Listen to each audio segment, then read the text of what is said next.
Sure. We have today Stephen Varga. Stephen helped us out with the tutorial on the first day. His talk now is template-based persistence of C++ class types with non-contiguous memory layout. So Stephen, thanks again for your help earlier this week, and thank you for your presentation today.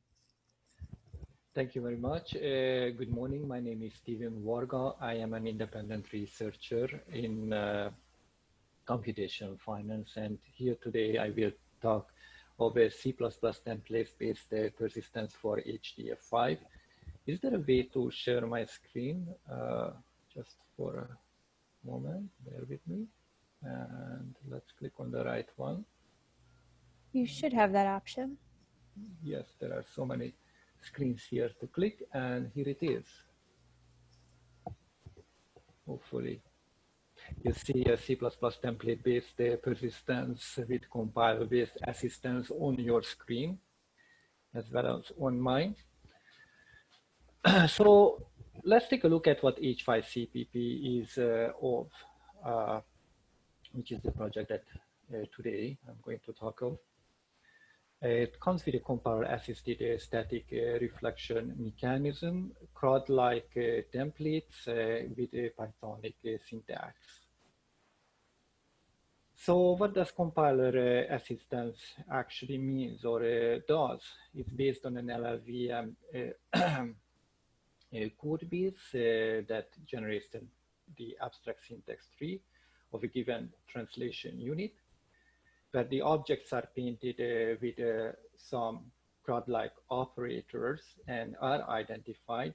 Then in topological order, the dependency graph is scanned.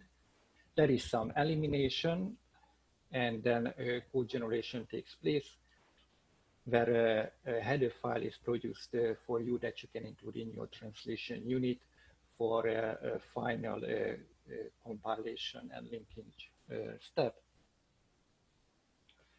This is a header file with a pod plain old data type structure, where you can take a look at whether type definitions are fine. They can be placed within the namespace.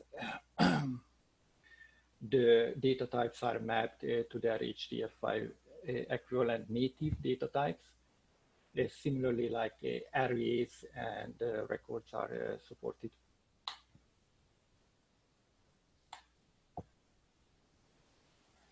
In this framework, you would generally write your program, sandwich the generated not yet existing header file in between. Then you would write your translation unit, in this case as a main program, where you have some operator, H5 create, write, read, append, and similarly for the attributes, marking some data structure. Then you would invoke the H5CPP compiler, and the path structures were referenced with the operators are processed, and an output file produced. It is the output file within a random input guards and in a namespace, so it's safe in your program, where a template specialization mechanism is used to embed the type information or descriptors for the HDF5 types. And the compound types are recursively created in arbitrary depth. That means if you reference other compound types of a degree of 6, 10, or 32, or even higher, that's still going to do the job, right? Then you invoke your favorite C++ compiler and link against your parallel or serial HDF5 library, and then you call it done. So the features are listed here. Some of them are notable, like RAIR, which is a popular resource management, acquisition and destruction and such, error handling, and the high performance packet table that I will bring your attention to. That's based on the HDF5 recent exposure of a direct chunk, read and write, and therefore has good properties. Structured exceptions are hierarchical in nature. That means H5 error, any will capture all of them. And then there are details in the documentation how you would work with final grain exceptions. But one thing is to mention that they are in thread local storage, so we'll do the writing in a threaded program. Here is some listed objects in Bacchus-Nauer form. Actually, the list is much greater by now. I just grabbed this one from a previous presentation that you can see that the basic types are listed currently, not just only the float and double, but half floats are supported as well. And many basic linear algebra systems are supported as well. Attributes are popular choices to save sideband informations to an object, and they do come with a nice Pythonic-like syntax or a syntactic sugar as used in generally in software development. You have to opt in some way handle, which are type safe and binary equivalent with the C API handles. Then with this handle, in this case, it's a syntactic sugar operator, you can assign, in this case, rank 0 scalars of some types that could be record type vectors, matrices, and whatnot. And of course, it would work with initialization, list, pretty syntax for strings, constant char arrays, or numeric values, and Unicode is as well supported. There is support for MPI/IO. It's actually rather easy. You would write your software as a normal, sandwich it between the MPI boilerplate, and then generally you would write it between a code block to activate the RAII, which if you missed, then it would be your normal software exits.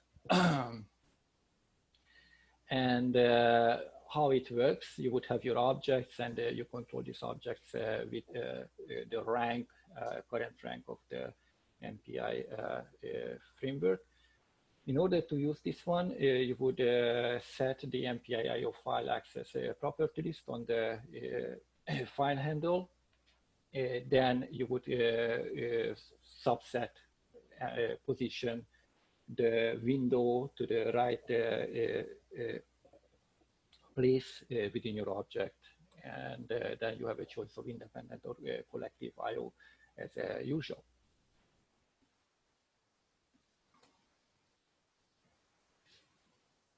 Let me get to the top of this page. For some reasons, there is a discrepancy here. So what's behind the scenes and in how objects can be stored? Generally, how C++ approaches this one. So let's take a look at the general pattern where we take a program with some objects having some memory layout, and then you want to usually write this object to some, the state of the object to some device, or possibly read it back from the device into the memory. Taking a closer look at this object, it can be categorized by how much space is used in total in the memory, or the content, whether it's homogeneous or heterogeneous in nature. Number of dimensions is important, or so-called rank. The placement in memory, whether they are placed in contiguous region or a non-contiguous region. And if we take a look at the current type traits approach existing in the C++ framework, then we can spot that, to give you an example, that the stored is compound traits has some, is not very useful for this purpose.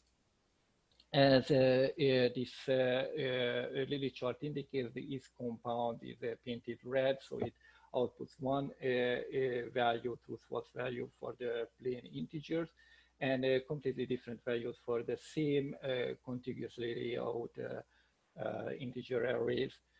So that causes a bit of a difference of what our expectations would be for this type rate and what actually is for this purpose.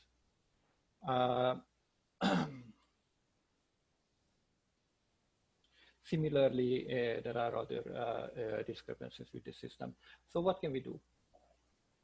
But before we that, let's take a look at heterogeneous types, such as plain old data types, classes, unions, and such. And here are some layouts, possible layouts. So one of them is where you have a single block layout of a heterogeneous site. So basically you go row by row. And all the rows are laid out in a contiguous region. A typical example would be a coordinates of points used for sparse matrix representations. Alternatively, you could have a non-contiguous memory where you have separate blocks. As you can see, these columns, each column is a contiguous memory region, but they may be separated. A typical example would be, if you take a look at down here, the similar sparse matrix representation, but this time each of them is a separate vector in a different memory location, where we have row indices, column pointers, and values in a separate data structure. So what do we need? Here is a list of research papers. We need to retrieve the field names of the C++ class types, and a list of papers that categorized related to reflection. But however, as you can see from the number of papers, introspection reflection is non-trivial and currently is not available as a language feature in C++. And for these reasons, there is a twofold approach to this problem. So one of the approaches is a static reflection based on the LLVM toolchain. And here's a detail how actually it's done in H5CPP. And if you are interested, you can walk, you can scan through the slides. But what about containers? So this one takes care of all the plain old data structures. However, we do have containers, and if you speak of containers, we just don't necessarily mean the standard template library, but you may have libraries already implemented that follow the standard library architecture. They are STL-like, but they are not exactly the same. Is there a way to address these questions? For this one, I call out for an 4436 paper by Walter Brown with detection idiom that helps us to identify whether an object has access for its underlying data directly, whether it provides iterators or other features. There's a third class of objects that's not yet mentioned, the linear algebra objects that interact with linear algebra subsystems, such as BLAS and LAPACK. And as you can see on the right-hand side from these lists, that they all provide access for direct access for its underlying memory, and somehow obtain the rank and the size. So they are rather easy to handle through type traits and whatnot. This is not the end, no matter what the presentation slides say. Let me get back to the top. So what am I working currently on? In the developer branch, I do work on optimized string handling, which is comes very handy when you want to save massive strings arising in real-time building frameworks or possible triplets in natural language processing. Context-sensitive data layout for compact, contiguous, and chunk layouts. As basically, the system will do the writing out of the box. All you have to do is just invoke the CRUD-like operators. Better type maps. Scalars will be supported comprehensively, as well as arrays and ragged arrays. Fixed length strings as opposed to variable length strings. Currently, I don't really, I'm working on the performance measurements and the impact of whether impact of using fixed length strings as opposed to variable length strings. Void data types come handy in certain scenarios, as well as easy custom types. So it will be much easier for you to add types that I was not able to handle in the general case yet. Feature detection-based container support. That's basically anything that's STL-like or standard template-like object that you already implemented or using some other frameworks will be supported. And that's in a short. Time is running low, so here is a list of the string types in details, just to give you a glimpse like how deep this going to go. Some of the IO properties here, that's pretty good. It takes the framework to its maximum. And this is the end. Thank you very much for your attention.